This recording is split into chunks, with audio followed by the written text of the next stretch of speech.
ఈయనతో చేపిస్తాడా, రకరకాల ఎవరికి దోచింది వాళ్ళు చెప్తా ఉన్నారు. వాళ్ళిద్దరి మధ్య ఏముందో మనకు తెలియదు, ఏమన్నా మీకేమైనా తెలిసి ఉండాలి, ఆ ఊరే కాబట్టి. అయితే అయితే నిజంగానే సంతోష్ రావు అంత కీలకమైన వ్యక్తి అవుతాడా ఈ ఫోన్ ట్యాపింగ్ కేసుకు సంబంధించినంత వరకు? అంటే వెంకటకృష్ణ గారు, మనం గతంలో చూసినాం, గతంలో ఒక రాజ్యాంగేతర శక్తి ఉండేది ఎన్టీ రామారావు ఉన్నప్పుడు. ఇప్పుడు కేసీఆర్ దగ్గర కూడా సంతోష్ రావు యాజ్ ఇట్ ఈజ్ రాజ్యాంగేతర శక్తి. అయితే ఇందులో ఏమాత్రం డౌట్ లేదు. ఎందుకంటున్నాను ఈ మాట అంటే, చాలా అథెంటిక్ గా చెప్తా ఉన్నాను నేను. ఎప్పుడైతే సంతోష్ రావు గారు ఫామ్ హౌస్ లో ఎంటర్ అయినారో, లేదా ప్రజాభవన్ లో, మన ప్రగతి భవన్ లో ఎంటర్ అయినారో, అప్పటి నుంచి కేటీఆర్ గారు, కవిత గారు, హరీష్ రావు గారు ముగ్గురు ప్రగతి భవన్ నుంచి బయటకు వచ్చినటువంటి విషయాన్ని మీరు అర్థం చేసుకోవాలి. అంటే అప్పటి నుంచే ఉక్కపోత మొదలైందా? ఏంటండి, అప్పటి నుంచే ఉక్కపోత మొదలైందా అంటున్నా ఫ్యామిలీలో? ఉక్కపోత నేను అదే చెప్తాను పాయింట్. అప్పటి నుంచి ఏం జరిగిందంటే, ఎవరు కేసీఆర్ గారు అపాయింట్మెంట్ కావాలని, ఈవెన్ దో కేటీఆర్, కవిత, హరీష్ రావు ఎవరు కూడా కేసీఆర్ గారితో మాట్లాడాలి, కేసీఆర్ గారు అపాయింట్మెంట్ కావాలంటే ముందు మాట్లాడాల్సింది సంతోష్ రావు గారితో. సంతోష్ రావు గారు ఇప్పుడు మామూలుగా మనకు లంచ్ టేబుల్ మీటింగ్స్, కుటుంబ రాజకీయాలలో ఎవరు కూడా జరిగేది ఎప్పుడు లంచ్ టైంలో కొద్దిగా half an hour 1 hour time దొరుకుతుంది కాబట్టి పిచ్చాపాటి రాజకీయాలు ఏం చేద్దాం ఏంది అనేటువంటి విషయాలు మాట్లాడుకునేటువంటి అవకాశం అక్కడ దొరుకుతుంది. అవును. కానీ ఆ లంచ్ టేబుల్ మీటింగ్ కి వీళ్ళందరూ దూరం అయిపోయినారు. ఆ లంచ్ టేబుల్ మీటింగ్ ఎవరితో జరుగుతుందంటే కేవలం హరీష్ రావు గారితో, మన సంతోష్ రావు గారితో, కేసీఆర్ గారితో జరుగుతా ఉంది. ఈ సందర్భంలో వీళ్ళందరికీ ఒక ఉక్కపోత మొదలై, ఈ సంతోష్ రావు అనే అతను ఇక్కడికి రావడం వల్ల చాలా సమస్యలు వచ్చినాయి అనేటువంటి విషయాన్ని కేసీఆర్ కూడా చెప్పలేకపోయింది డైరెక్ట్ గా. ఎప్పుడో పండుగల సందర్భాల్లో కలవాలా, ఏదైనా చెబుదామన్నా 24 గంటలు నేను ఎంబడే ఉంటాడు కదా, పక్కకు పోయేటువంటి అవకాశం లేదు.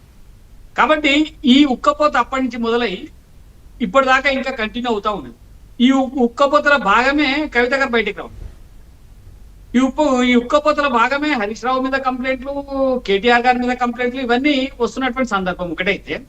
రెండోది, ఇందాక మహేష్ గారు చెప్పిండ్రు స్పష్టంగా, ఏంది ఈ విచారణ ఫోన్ ట్యాపింగ్ విషయం కంటే ఎక్కువ ట్యాపింగ్ అయిన తర్వాత జరిగినటువంటి ధ్వంస కార్యక్రమం. ఇప్పుడు ప్రభుత్వమే అవకాశం ఇచ్చింది, నిధులు ఎక్కడి నుంచి విడుదలైనాయి, నిధులతో ఏమేమి కొన్నారు, ఆ కొన్నటువంటి అవన్నీ ఎక్విప్మెంట్ ఉండాలి కదా, లేదు వాళ్ళు ఏదైతే ట్యాప్ చేసారో, ఫోన్ ట్యాప్ చేసారో దానికి సంబంధించిన సమాచారం అంతా ఉండాలి కదా, ఆ సమాచారాన్ని అంతా కూడా వీళ్ళు ధ్వంసం చేసిండ్రు. ఈ ధ్వంసం చేసినటువంటి కార్యక్రమంలో సంతోష్ రావు గారిని కీలక పాత్ర అనేది చాలా స్పష్టంగా అర్థమవుతాం. కొనడం, ట్యాప్ చేయడం కంటే ఎక్కువ కూడా ఈ ధ్వంసం చేసేటువంటి కార్యక్రమంలో ఈయన కీలకంగా వ్యవహరించిండు.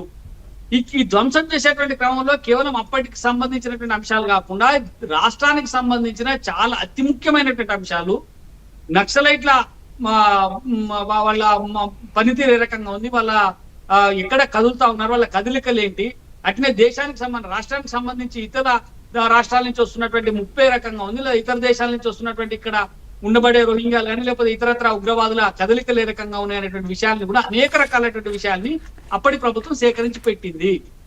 అయితే వీటన్నిటి మూకుమ్మడిగా ధ్వంసం చేయడం ఒక ఎత్తు అయితే, సేకరించే క్రమంలో ఏం చేసిందంటే ప్రభుత్వము, ఇప్పుడు ఉదాహరణకి వెంకటకృష్ణ గారి మీద మాట్లాడాలి, వెంకటకృష్ణ గారిని ఫోన్ ట్రాప్ చేయాలన్నప్పుడు ఏం చేసింది, వెంకటకృష్ణ గారి ఫోన్ తీసుకుపోయి ఒక నక్సలైట్ గ్రూప్ లో ఈయన ఫోన్ నంబర్ను కలిపిండ్రు.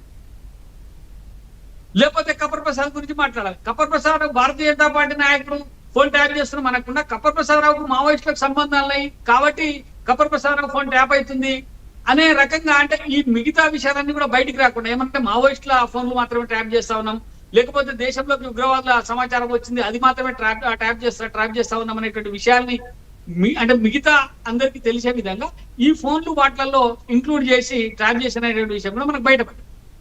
ఇంట్లో ఒక్కటే మీరు ఇందాక చెప్తా ఉన్నారు, సంతోష్ రావు ఎందుకు కీలకము అంటే, సంతోష్ రావు గతంలో లక్ష్మీపార్వతి ఏ రకంగా అయితే ఎన్టీ రామారావు గారిని తప్పుదారి పట్టించిందో, లేకపోతే ఆయన మీద పెత్తనం సాగించిందో, ఆయనను ఇతరులు ఆయన దగ్గరికి రాకుండా, కుటుంబ సభ్యులు కూడా ఆయన దగ్గరికి రాకుండా అడ్డుకున్నటువంటి సందర్భాలు మనం చూసినాం. అనేక రకాల వార్తలు వచ్చినాయి, దాని మీద పెద్ద ప్రజా ఉద్యమమే వచ్చినటువంటి సందర్భం మనం చూసినాం. సేమ్ అదే పరిస్థితి ఇక్కడ సంతోష్ రావు ద్వారా నెలకొన్నది అనేది స్పష్టంగా అర్థమవుతున్నటువంటి విషయం వెంకటకృష్ణ గారు.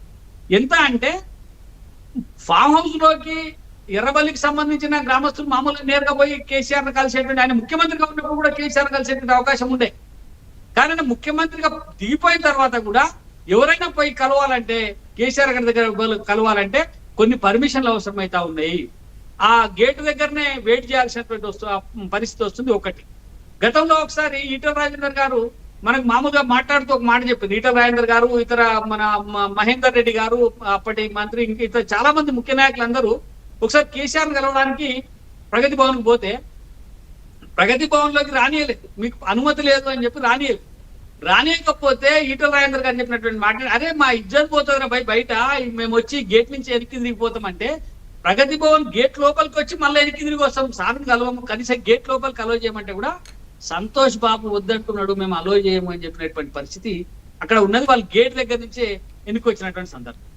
అట్లనే ఒకసారి ఫామ్ హౌస్ లోకి కూడా ఎర్రబలి దయాకర్ రావు లాంటి నాయకులు, లేకపోతే ఇతర ముఖ్య నాయకులు ఫామ్ హౌస్ దాకా, ఎర్రబలి ఫామ్ హౌస్ దాకా పోయి గేట్ లోకి రాకుండా వెనక్కి తిరిగి వచ్చినటువంటి పరిస్థితి కూడా ఉన్నది. అంటే ఇవన్నీ ఎవరు చేస్తా ఉన్నారు? కేసీఆర్ ను ఒక కరెక్టే. అంటే ఒకటి, ఇప్పుడు ఇవి కేసీఆర్ గారిని కలవడము, కల్పించడము అంతవరకు ఓకే. కానీ ఒక రాష్ట్రంలో ఆ రాష్ట్రం యొక్క పరిపాలనా వ్యవహారాల్లో ఫోన్ ట్యాపింగ్ లాంటి సీరియస్ డెసిషన్ని సంతోషరావు ఒక్కడు తీసుకుంటాడా? పైన బాస్ పర్మిషన్ లేకుండా అనేది చాలా కీలకం. పైగా ఇప్పుడు ఏం చెప్తా ఉన్నారు, ఎస్బీఐ చీఫ్గా ఆయనను ప్రభాకర్ రావును కంటిన్యూ చేయించింది కూడా సంతోషే అని చెప్తున్నారు. అంటే సంతోష్ ఆయన సొంతంగా చెప్తే పోలీసులు వింటారా? డీజీపీ గారు వింటేనే కదా ఎస్ఐబి చీఫ్గా కంటిన్యూ చేసేదాన్ని. హోంశాఖ కార్యదర్శి విని జీవో ఇవ్వాలి కదా. సంతోష్ చెప్పగానే జీవో ఇచ్చేస్తారా? నేను అదే చెప్తా ఉన్నాను. సంతోష్ రావు గారు ఇప్పుడు ఒక సందర్భంలో ఎంత దాకా వచ్చిందంటే కేసీఆర్ సంతోష్, సంతోష్ కేసీఆర్. ఎందుకు అయింది ఇది? వ్యక్తిగతంగా కేవలం కేసీఆర్ దగ్గర ఉండి ఆయనతోని వ్యక్తిగతంగా మాట్లాడేటువంటి ఒకే ఒక వ్యక్తి సంతోష్ రావు. ఆయనే చెప్పింది కదా, నాకు మందులు ఇస్తాడు, నన్ను ఆదుకుంటాడు, నాకు అంతర్గతంగా అంతవరకు తప్పులేదు కదా. ఎందుకంటే వీళ్ళంతా బిజీగా ఉంటున్నారు కాబట్టి వాళ్ళ వ్యవహారాల్లో. అక్కడికే వస్తున్నాను వెంకటకృష్ణ గారు. అయితే ఆయన ఎప్పుడు కూడా ఏమన్నాడు, అంతరంగిక సహాయకుడిగా పెట్టుకోలే ఆయన్ని. ఆయన ఏం చేసిండు, అధికారం కోసం ఆయనకు రాజ్యసభ ఇచ్చింది. ఆయనకు రాజ్యసభ ఇచ్చేసరికి ఆయన ఏమైంది, ఆయన ఒక ప్రతినిధిగా అయిండు, కేసీఆర్ ప్రతినిధి లాగా మారిపోయినటువంటి పరిస్థితి ఉన్నది. ఇలా మీరు అన్నట్టు కేసీఆర్ ను కూడా కేసీఆర్ చెప్పొచ్చు, ఇట్లా చేస్తే బాగుంటది అనే మాట కేసీఆర్ దగ్గర పెట్టి కేసీఆర్ గారు చెప్పిండండి ఇది పరిస్థితి అంటే, డీజీపీకో లేకపోతే ఇంటెలిజెన్స్ ఐజీకో కేసీఆర్ తో మాట్లాడే అవకాశం లేదు కదా. మళ్ళీ ఫోన్ కలిపినా త్రూ సంతోష్ రావు గారి దగ్గరనే పోవాలా, అపాయింట్మెంట్ అడిగినా సంతోష్ రావు గారితోనే పోవాలా. ఈ పరిస్థితి అంతా ఉంది. ఎన్నిసార్లు కేసీఆర్ గారు ఇంటెలిజెన్స్ మీటింగ్ పెట్టిందండి? నాకు తెలిసి మనకు తెలిసి ముఖ్యమంత్రి గారు ప్రతిరోజు, వెంకటకృష్ణ మనము మీడియాలో ఉన్నాం, జర్నలిజంలో ఉన్నాం, ప్రతిరోజు చెన్నారెడ్డి గారినప్పుడు కానీ, ఎన్టీ రామారావు గారినప్పుడు కానీ, లేకపోతే అంతకుముందు రాజశేఖర రెడ్డి గారినప్పుడు కానీ, ఎవరు ముఖ్యమంత్రిగా ఉన్నా daily every day intelligence chief పోయి రాష్ట్రం జరిగేటువంటి పరిస్థితులు 15 నిమిషాల్లో 20 నిమిషాల్లో ఉదయాన్నే ముఖ్యమంత్రి గారికి వివరించేటువంటి సందర్భం ఉందా లేదా? మరి కేసీఆర్ గారు ఎన్ని సందర్భాలలో ఇంటెలిజెన్స్ చీఫ్ ను కలిసినాడు, ఎన్ని సందర్భాలలో మీటింగులు పెట్టినాడు అంటే ఆ మీటింగులన్నీ కూడా కేవలం సంతోషాలుతున్నాయని. రైట్ ప్రసాద్, ఒక్క నిమిషం అండి. శక్తిగా ఉన్నాడు కాబట్టి ఈ సందర్భంలో పోలీసులు ఆయన దగ్గర నుంచి చాలా విషయాలు రాబట్టాలంటే ఖచ్చితంగా పోలీసులు సంతోష్ రావుని పూర్తి విషయాలు బయటకు వచ్చిన దాకా ఆయన మీద పూర్తి నిఘా కూడా పెట్టాల్సిన అవసరం ఉంటుంది. రైట్ మహేష్ గారు, ఇక్కడ మీరు ఏదో చెప్తా అన్నారు, అది చెప్పండి. దాంతో పాటు